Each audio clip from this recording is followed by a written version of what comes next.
I guess first, John, just tell me. So, Generation Griffey, Rankfest. How did you come up with the idea? Where was that born? Yeah, I think it's because I had like unfinished business with the '90s after 1996. I had for anybody listening, I wrote a book a few books ago called 1996, a biography, um, the legend packed, dynasty stacked, most iconic sports year ever, and it was like a book that I'd wanted to do for a while about the greatest sports year ever, and it was awesome. I had Jeff Pearlman endorsed it, and Steve Russian, and some of like the old SI guys that I loved reading, that we all loved reading growing up, were into it and gave it blurbs. It was great, and I had so much I wanted to cover that didn't happen in '96, and there was no real way. If you're gonna call a book 1996 a biography, you can't just start throwing crap in there from '94 or '98 because it's cool. My editors were pretty Uh, strict on that, like keeping it to that calendar year. And so I just had like and we all have as writers notebooks and files, and I kept kind of jotting things down. And eventually I was like, there's a book here. It's not like a sequel, because then obviously, as everyone is like, dude, you can't just call it 97. Like you can just do other years. I'm like, it's not a sequel, so I can't promote it that way. It's just essays. And so that was where it came from. And then I had the idea for the idea of ranking it, just somewhere in my brain linked Ken Griffey Jr. Slugfest with Rankfest, and then the generation thing made sense. Generation Griffey, you know how that is. I was probably swimming or running or lifting weights, and it all just yeah. like Boom. exploded in my brain, and Yeah. Generation Griffey Rankfest was born. Wow. Was that this year that all of that started, or was it somewhere in the You know, it's funny. 1996 deal? I didn't when I was writing. I don't think the notebook that I have in it is in his desk. That might be in my other room. Um, I had an idea to do something with it for a while. The Generation Griffey thing is probably it actually the name itself was from. I was going to do a short podcast on this stuff. I'm a creature of words. I like being guests Yeah. on podcasts, and I hosted one for a while with Life of Dad, but I was very much the co-host. There was a lead doing Yeah. most of the stuff, and I was like kind of jumping in with my own dumb comments. But I started writing it instead, and then yeah, it was this year. I'd finished Macho Man, which came out at WrestleMania in April, and I have other projects that are much bigger that I'm working on for next year and even the year after. But this was kind of something I could just do. Yeah. Anyone listening, like, it's about 35,000 words. It's substantial, but it's 90 essays, and each essay's between 500 and 700 words. So it wasn't like some crazy undertaking. It was like like you go play basketball, like you shoot around for a bit before you play. Like when I write, Yeah. I just write some goofy stuff first before I'm like into Yep. the next manuscript or what I'm doing. And so those things that I was warming up with were the chapters in this book that eventually I, Yeah. made, edited and massaged so they were solid. But the first draft of all this was doing that. Yeah. No, I totally get it because I'm still in the in the throes of my current big project, and while I'm doing that, like I've got a newspaper column that runs monthly, but I've been saving those newspaper columns, the ones that would fit this smaller type project that I'm working on, and it'll probably come out before the big one. And it's just something to like kind of like you said, like it's each column's 500 to 600 words, and I'll just put them in a big, in a book that all of them kind of have the same ish theme running through it. Mhm. And I'll probably put that out as like, hey, these are all these columns from newspapers over the last 5 6 years, and it'll probably be one of those deals where it's for that long. I mean, it might be 60,000 words or something like that, but you can go anywhere in the book at any time and just read what you want. Yeah, that other than the countdown aspect of this, if somebody truly wanted to read from 90 all the way down, you can just flip and read whatever you want. And the idea, I have this newsletter, Books and Biceps, which is pretty substantial now, and I know the kinds of stories that I've written in there that resonate, and so I can kind of backtrack, and it's like, it's one of those. I was saying it in a tweet earlier, like it's kind of like a give the people what they want, like. This is the stuff I write about that I enjoy the most, Yeah. that people enjoy reading the most. It's not a 110,000 word Macho Man biography. It's going to take Right. 2 years and 700 interviews and all that. It's much more of Yes. a lighter lift for me, but it's no less enjoyable, and in some ways more enjoyable because you can bounce from topic to topic to topic as opposed to, Yeah. interviewing the 28th person from, Macho's third grade class or something. So Yes. it's kind of like a fun project, which doesn't, diminish like how much time and effort goes into it. But it's one of those things that you can run as an author along the side and end up with another book at the end of the year. And if you've built some semblance of an audience these days, you're under no illusions. Like this isn't going to sell like Macho Man, Yeah. thousands and thousands and thousands of copies across the country. Right. But it's out and it will definitely, it's already made money even in the pre-orders from an author standpoint, and it gets out there. I get to do cool shows like this and talk about these things, and maybe Yeah. through that people discover Books and Biceps or other books. But Exactly. ultimately, it was like just a cool nod to the 90s that a lot of people, at least the response so far, has been one of like, yeah, we needed this. This is fun. Yeah. Yeah, for sure. How did you come up with the categories, and from those categories, like how much would you say the balance was between kind of research and just nostalgia, memory, that kind of thing? Dude, so that the categories started up as a terrible idea. I actually originally had 9 categories of 10: Yeah. sports, entertainment, gear, music, movies. And then it became very unruly to come up with a rating system. Like I wrote a book called Jocks in Chief where I ranked all of the presidents athletically. No Yeah. politics, nothing but sports and exercise and fitness. And that was actually easier than this because I came up with 5 rankings: strength, speed, ability as an athlete, as a college athlete, or all these things. And then I could just go 1 through 10 at the end of the thing and just shook out. Here's, Gerald Ford, and Yeah. then, whoever. This was like, how do you rank Hot Pockets versus, Golden Eye versus Barry Sanders? Like there's no real way to do it. And so it became, I didn't waste too much time on it once I realized it was a bad idea. But I wrote the columns out that way: 10 sets of 9 for 90, or 9 sets of 10 for 90. And as I'm looking at it, I'm like, what am I going to compare? Like, how do you do Lil Penny, and Bagel Bites? Like, what's the through line there? So then I just decided I am just going to rank them on my own as like kind of where I think it should fall. And I think anything after probably 10 could be 11, could be 80. I think they're pretty Oh yeah. interchangeable. Yeah. There's some where I've already had people be like, dude, how is, New Jack City so low? And other people, how is Regulate so high? And like, why is Cindy Crawford so, she should be it. And it's, it's like, there's no accountability. It's not like I Yeah. drafted these people and some of them didn't make it to the pros. Like it's just a ranking. So Yeah. so it came from that. Well, it's super subjective, and I think that's the fun of a book like this is like it is it's such a conversation starter, but like it doesn't lead to like it's not just like a chit chat conversation. Like you could Right. have a whole day long conversation with somebody about everything in this book, like Yeah. literally everything, especially as '90s guys, right? Like Yeah. you could pick out just one chapter, and then it's an hour later, and you're like, have we been talking about bagel bites after school for that long? You know what I Yeah. mean?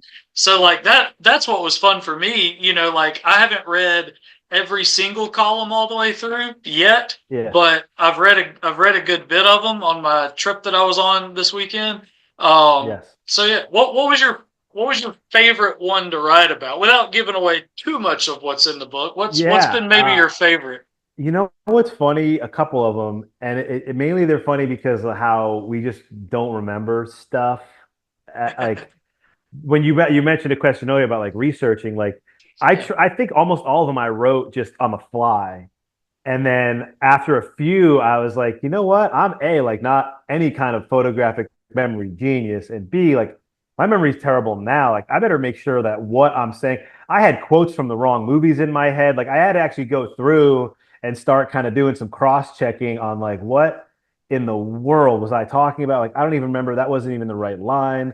And so the best part was when I'd watch movies again. That was the only thing I kind of, I guess, as far as what did I do? All the movies in here I rewatched, and that was the most fun. So I think it was cool watching like the Larry Bird Michael Jordan commercial. I hadn't seen in forever when they play horse, even though it's not horse, which I addressed in the book. But like I do that was remember. fun. Like I liked going through that. I liked those chapters. The ones where I was revisiting a commercial were fun. I like the Lil Penny commercial. When was the last time you went and watched like the big Super Man, Bowl Lil Penny commercials? Those were really so fun to go long. into. And people Yeah, don't even, forget, like you have to go levels with that one. Like, okay, first of all, there was this guy, Penny Hardaway, who kind of got hurt. And so no one, he yeah, didn't have the impact he should have. But when he was huge, it was him and Shaq. Yeah, Shaq before the like, you have to really go deep to explain it. yeah, And then to go like, there was also this cartoon character, I'm sorry, this little doll played by Chris Rock, who was like a big commercial success.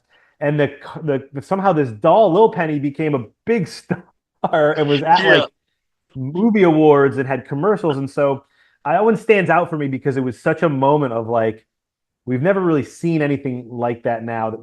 I don't know how they would think about it if they pitched for, I don't know, Luca or whoever your NBA star would be yeah, like, we're going to create a puppet and, Kevin Hart's going to voice it. And it sounds so stupid. So I like that because it was very much like whoever got it through, it worked. And it was a fun one to yeah. revisit and watch. There's three big commercials with it that I really liked. And Penny was very likable and played like the straight Oh man yeah, to Lil Penny, yeah, obviously in Blue Chips and stuff like that. And so, that again, like because I had Lil Penny in, and then I had Penny and Shaq in as like a chapter, and then I gave Lil mhm, Penny his own chapter because I thought the commercial was their own thing. And then I actually left off Blue Chips because I was like, all right, Penny doesn't need three things. It's like all these goofy things. yeah, Like Penny and yeah. Shaq have their chapter, which I mentioned in that chapter, but really Blue Chips is sort of its own Oh thing yeah, and means a lot to all of us from the 90s. So I think I say that because that was my favorite section, one of the favorite essays, because it really actually led to like four. yeah. Well, you mentioned movies, so I've got to ask you one. Tell as much of it as you want to. We want people to read the book. Uh, the Basic Instinct chapter. Yeah, that I went a little different on that one because it was just such a personal It was thing so for funny. me. Yeah, that's like one of those moments in as a writer you have to write down because I've told the story so many times and because it's 100% true. And Basic Instinct, not to get like lewd, but like when you grew up our Yeah, age, young teenager, like maybe your dad had Playboys if you were, I don't sure. know, Yeah, lucky or whatever. But there was it. Like there was no yeah. internet for whatever you wanted to look at. Mm. There was no like, I mean, Cinemax existed in like some kind of form, but I'm talking about if you were interested in trying to see ladies without clothes, you were very Right, restricted at that right. age. And so to explain that in a PG version, and so Yeah, when I was visiting, I used to visit my grandparents in Florida every year on my own when I hit like 12. It was a big deal back then. I don't know. I'm sure I guess kids fly alone still, but back then it was much safer to yeah. just my parents dropped me off at the airport. My grandparents would pick me up Mhm. there, and they were actually they weren't even that old. Just now they seem like they were that old at that time.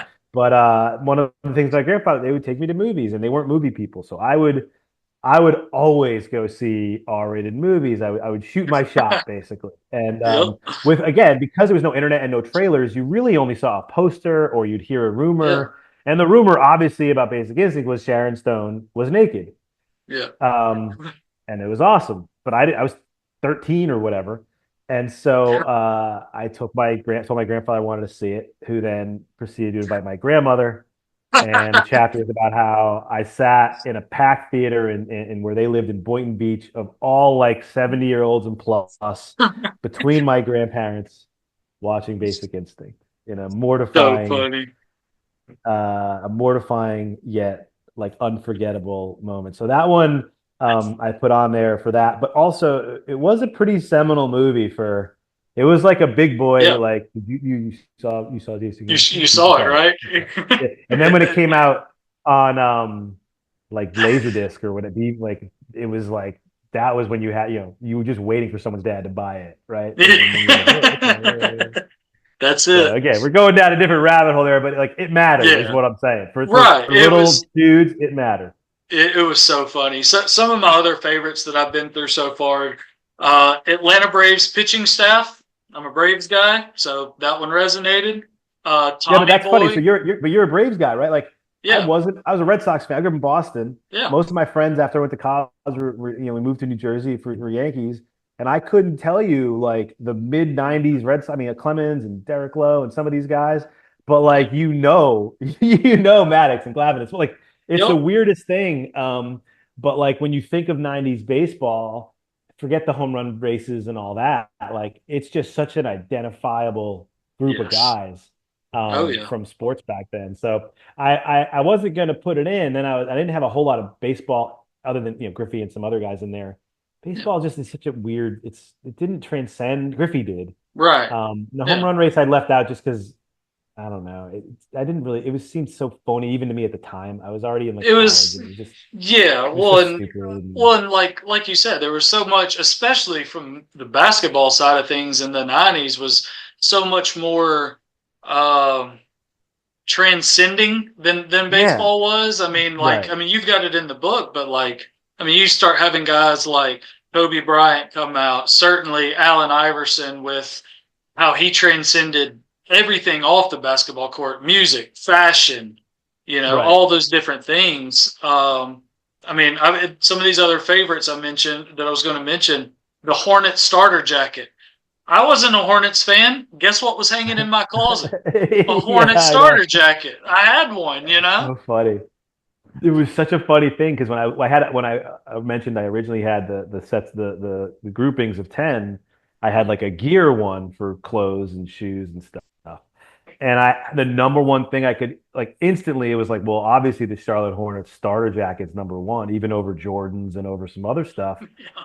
And it's hard to even like it was so weird. Like it just became this thing that like the cool kids had, you had to have. I'd never been to Charlotte. You'd never been to Charlotte. There was no NBA package or league pass. You couldn't get the games. You catch a couple highlights of Zoe and LJ on Sports Center, and from that, maybe Muggsy and Larry Johnson in Space Jam or whatever. But from that, it was like you had to have.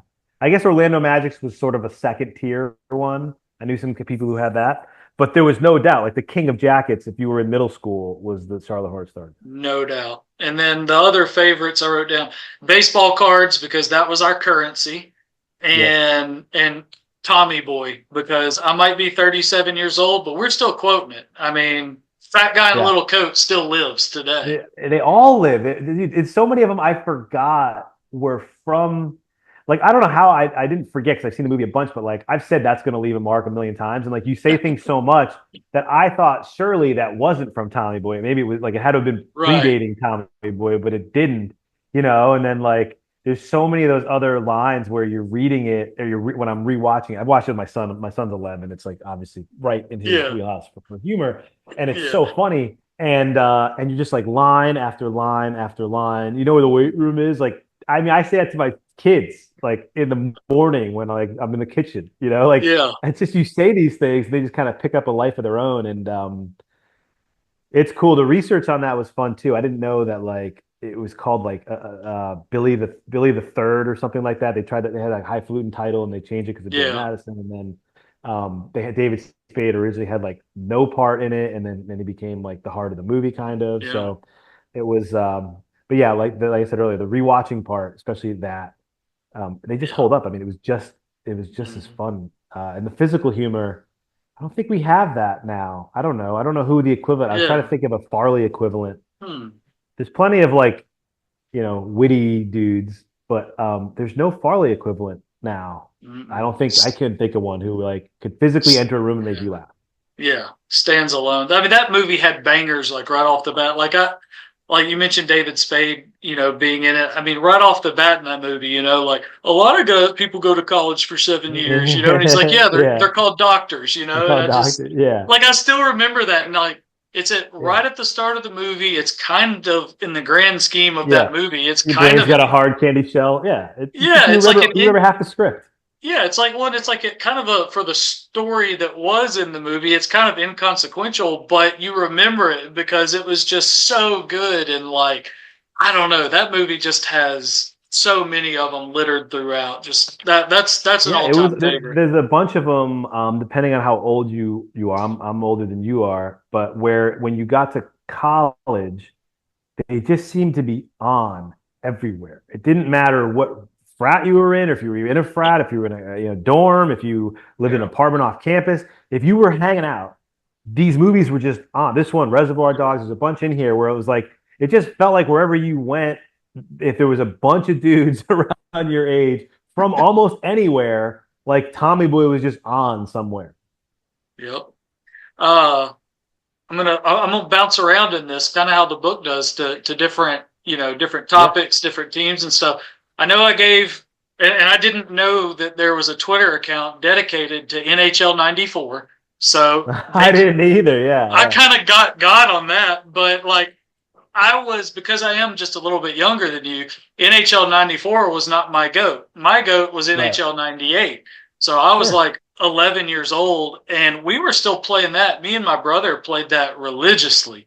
And the right. crazy thing is the way technology, the older technology, still works. Like we were still playing that game in like 2013. We were like, "Hey, you want to fire it up and have Chris Chelios and the Blackhawks against Yzerman and the Red Wings?" Oh yeah, And of course. it would work. And man, I love that game. Like it just holds up because like I can still think about that. Like we would only play as one of three teams and we would rotate. Yeah, The Blackhawks were not very good in those like mid late 90s years, but for whatever reason on that game, Chris Chelios was fantastic. So we yeah, he wanted to was beat good. Chelios.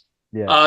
The Red Wings were great, so you wanted to be Yzerman, Sergei Fedorov, Brendan Shanahan. You wanted to be one of those Fedorov was guys. like, oh, when you were playing someone who had Fedorov, he just lay you out over and over and over again, just Yes, he flatten was different. And then this probably comes from being slightly younger from the 90s. You had to be the Ducks because you had the Mighty Ducks movies and That is actually a good difference. Yeah. Paul Correa, Timu Solane, like those were fun. So like we were playing those 15 years after the game came out. Yeah, I think what happened with the reason there's a divide there. So for me, I think I'm like 8 or 9 years older than you. So for 90, until 94 came out, I was still in high school. And then I think what happened, at least then, was you kind of, when you went to college, I don't know, you stopped buying new stuff, like new video games, like whatever you rolled with to college and PlayStation, that you didn't really come the next year with like every 96, 97, 98 of NHL or whether it was back then like game day or whatever you were buying like EA sports, you didn't bother with it. Right. So you just kind of kept. So 94, the whole time I lived with it, when I was in my dorm and then my fraternity house, and then after, we never upgraded. So that was the game we played for four Yeah. years. And that Yeah. was more of like, for us, it was like the Blues with Brett Hull.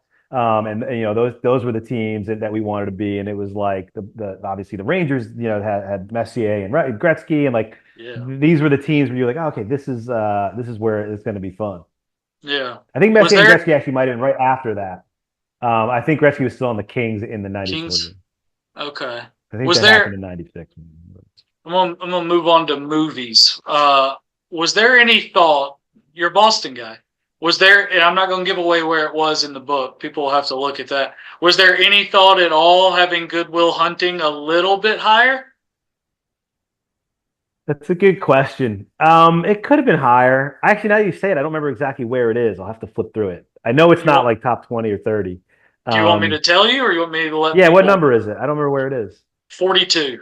Yeah, that feels right. Feels There's a right? lot of the Goodwill Hunting thing, and I was trying again, like I guess I'm gonna do it, so I'm gonna take it seriously. But like I was trying not to like regionalize certain things. Like if it's my book, like Pedro Martinez is probably 4, right? Right. Nomar Yeah. might be 8. I probably have like even Reggie Lewis, in the late '70s. You know what I mean? Like if it's my Yeah. book, there's difference, and I certainly probably would have had Goodwill Hunting a little bit higher on my own. But I think it shakes out. That was pretty cultural. I think Yeah.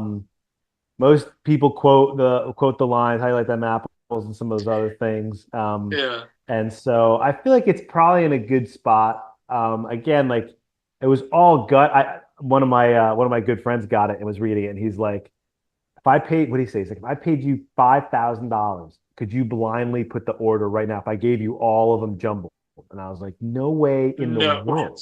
I would never pick this order. If I did it tomorrow, I would have probably, without looking, other than maybe the top 10 or so. And even then now, I'm like, well, maybe, I'd probably in that moment put Yeah. it a little different. So let's just say that I think it's exactly where it belonged on the day I was writing. Yeah. Well, and again, that's kind of what I was saying at the outset. What's so much fun about it is yes, it's a book, but it's such like a fluid discussion book. Like, because like you Yeah. said, you could wake up tomorrow and be like, oh man, I'm really feeling this over that today. Like, it's literally just by the day, and it's completely subjective, and it's such a fun book to just talk about. Yes, reminisce, but to get together with your buddies and be like, hey man, remember this? And then before you know it, you're going back and forth on, on why Seinfeld was better than Friends, or, something Yeah. like that, Yeah, I left Friends out because I thought Yeah. Friends was not.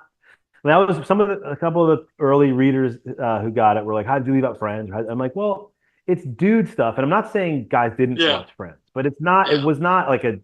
It wasn't like guys. We got like you watch Friends and it was Right. on, but it was not like a hey fellas, it's whatever Thursday night. Like Yeah. we got to make sure we watch Friends. Yeah. It was much more of a passive show that you watch. Definitely like familiar with stuff like that. But yeah, Sure. Friends is off. There's a couple other things that people were like, "How did you leave? How'd you leave these off?" And I was like, I don't, I just did. I don't know. I didn't think the Yeah. dude thing mattered. I did. If it was too much of a like a, it wasn't just '90s things. I wasn't going to put like, the Macarena or some random stuff. It just was like, this was a big '90s thing. It had to be the dude angle mattered. Like, would we have Yes. talked about this, in at lunch in middle school or high school or with your buddies? And Exactly. so that was a barrier, like a kind of a barrier of entry for some of the topics, and Yeah. it definitely kicked some out.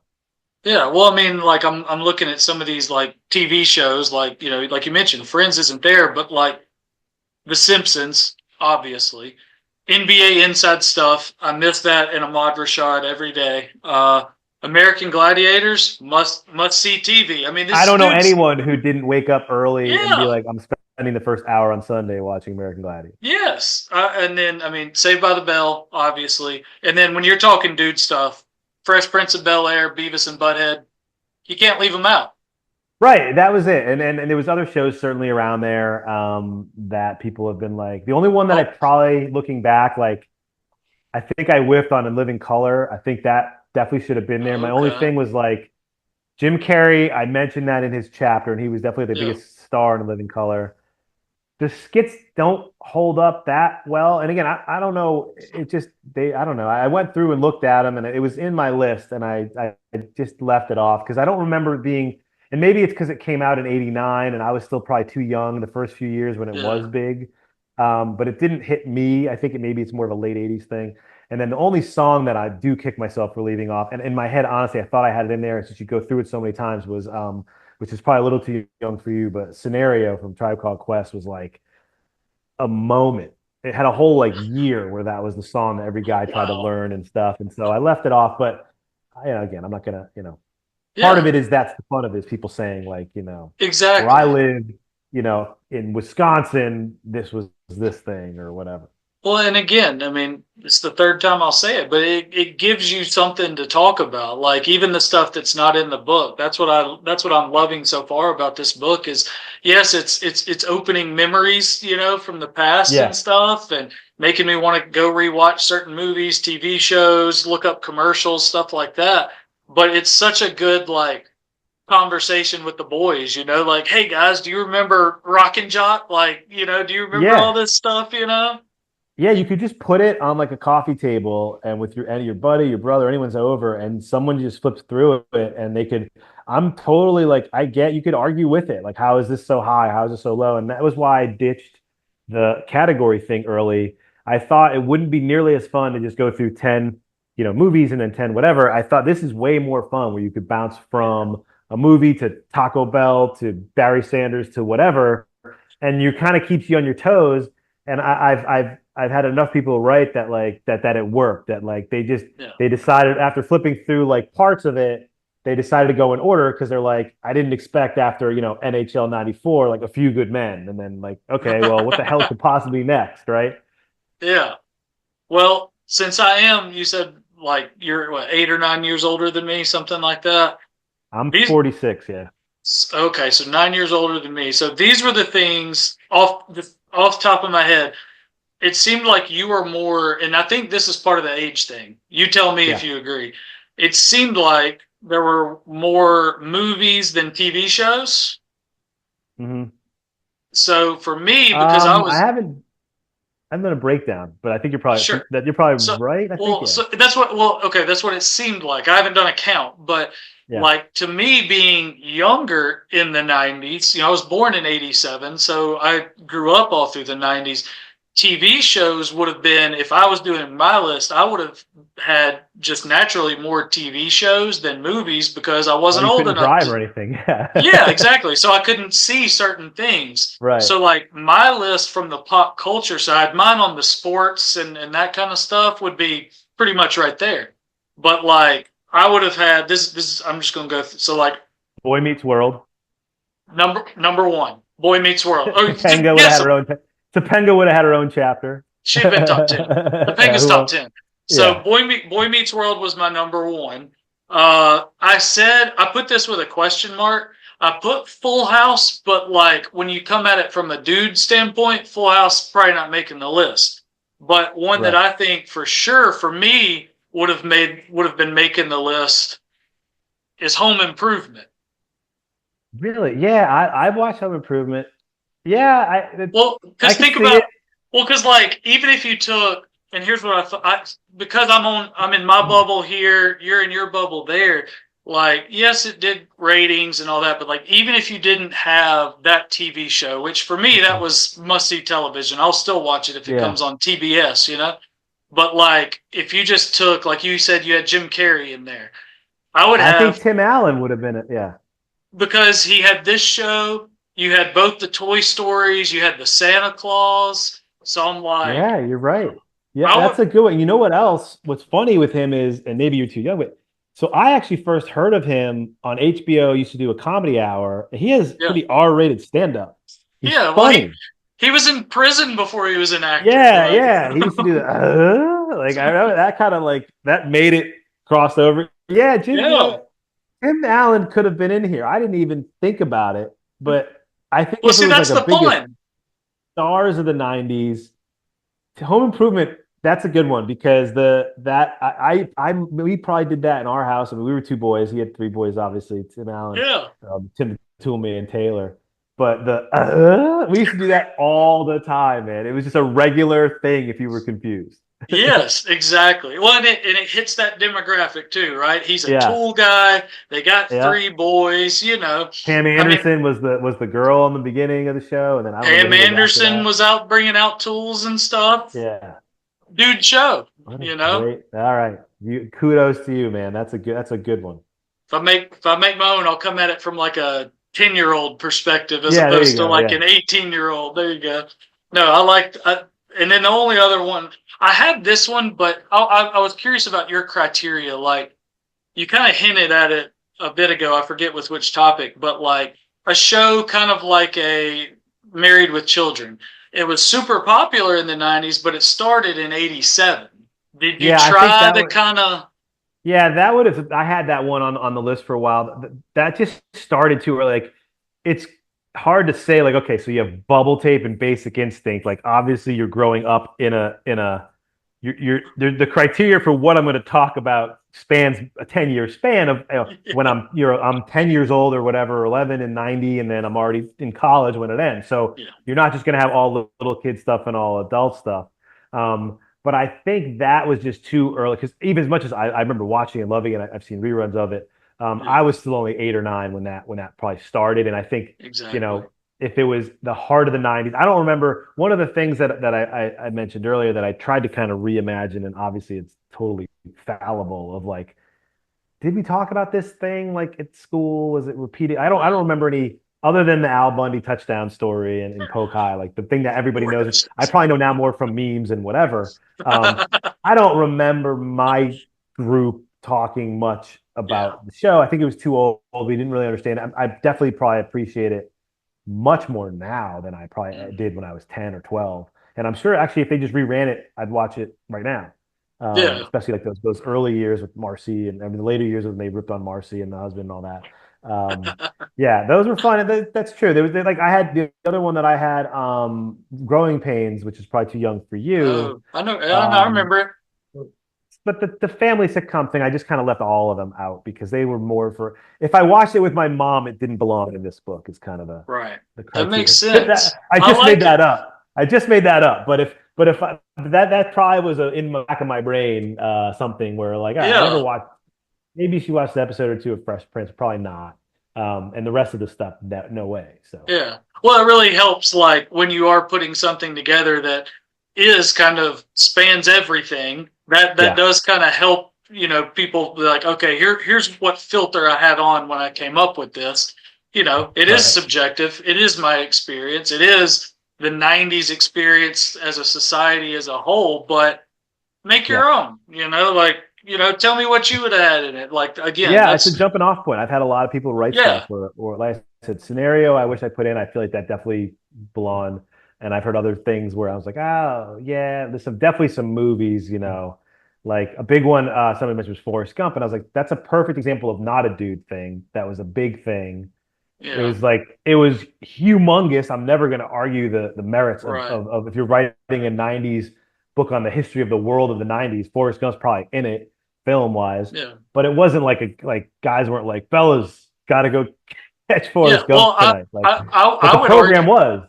yeah, like I would argue, knowing kind of what your mindset was now, I would argue that if you're saying from a dude, guy's, man perspective, if you're talking about Tom Hanks movies from the '90s, Forrest Gump's going to finish way behind Saving Private Ryan.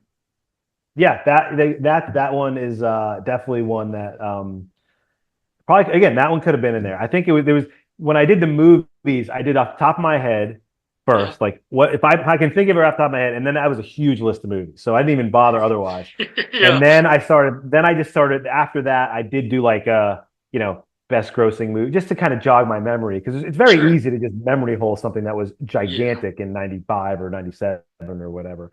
Um, and so I think through like a Jim Carrey chapter and the Sandler chat and some like I think I got most of them. The Nick Cage chapter, is like he had so many hit after hit after hit for a few years. yes, But there's definitely movies, Point Break and Speed that were in there, and there's some oh that were yeah, really late. I think like Matrix was like 99 maybe or 2000, which like obviously doesn't okay, feel like a 90s thing. And there's some stuff yeah. that was in the 99 range that I just was like, let me punt that to the 2000. That's not my book at that point. There you go. There you go. Yeah, a lot of good stuff from the '90s. So, yeah, I'm looking at the list of movies, man. There's so much. Man, there was so much in it. There's something about Mary. That chapter was hilarious. Pulp Fiction. White men can't jump. Classic. Just so many good Yeah, things. yeah, that So, was a fun one. well, let's wrap this thing up. Tell people how to get this, where to get it, how to follow the newsletter, all the things. Yeah, all that stuff. My website, johnfinkel.com, has all the stuff. If you just go to Twitter at Jon_Finkel, you can also get links to the number one thing I do is my Books and Biceps newsletter. I write that. You get it every Friday. It's a book recommendation, some meathead workout stuff, and also behind the scenes stuff on my books. So you can buy this on Amazon, wherever you want to go on. I have it on Amazon, and then obviously there's a pretty cool digital version also that's sold separately, depending on how you want to read books. But yeah, this is what I call. I have my own imprint for these kind of projects called Meathead Media. This is like end to end done by me, and so I have to take a little extra pride when these come out. And I'd appreciate anyone buys it. Let me know. Hit me with what I missed, what was egregiously left off. I'd be happy to hear. And I just think it's a cool, like you said, it's a good thing to leave around. People pick it up, conversation starter. Plus, a little nostalgia. It's rated N for nostalgia. It It's gets you so back in good. that space to relax. Yeah, and I've got to say, I should have said it earlier, but the cover art and the inspiration for the cover art is just Thank you. perfect. It's so I good. appreciate it. That was I've always taken a lot of pride in my covers having a real strong tie into the subject matter. And Yeah, this is one of those where like if I'm gonna do a book with this theme, then I gotta have the book look like the video game. that's it. That's it. Well, you nailed it. Thank So you very much, man. I I'm appreciate it. enjoying it. I've enjoyed what I've read so far, and looking forward to finishing it. And hope people will pick it up as well. I'll be sharing it with my fellow '90s dude friends as well. So I appreciate it. It's all we can ask, man. Thank you for having me on again. It's always a lot of fun. yeah, thank you, John. Yeah.